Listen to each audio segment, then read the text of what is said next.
bevoorregting deur ander politieke partye word misbruik om hulle eie onvermoë en onbevoegdheid te probeer wegsteek en te verbloem. Dis 25 jaar na 1994 en steeds word ons nog beskuldig dat ons bepaalde bevoorregting het. Ek het in die parlement, het ek vir Zuma sowel as vir Cyril Ramaphosa gesê, die wit mense van Suid-Afrika vra nie spesiale behandeling nie. Ons vra nie bevoorregting nie. Al wat ons vra is gelyke regte. En daar is nie gelyke regte in Suid-Afrika nie.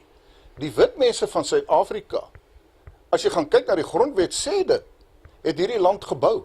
Dit word erkenning gegee aan die wit mense dat hulle die land opgebou het. Nou sê ek, kom ons vat hande en ons bou saam vir 'n beter toekoms.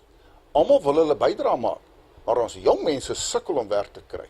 En hulle gaan na ander lande toe en hulle talente word daar tot voordeel van daardie land gebruik.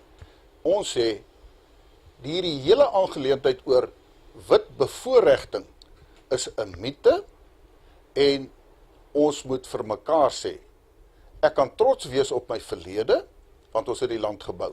Die ANC-regering breek alles af wat opgebou was. En daarom sal ek reguit sê, dat moet jou nie steur en laat skuldig begin voel oor beskuldigings van wit bevoorregting.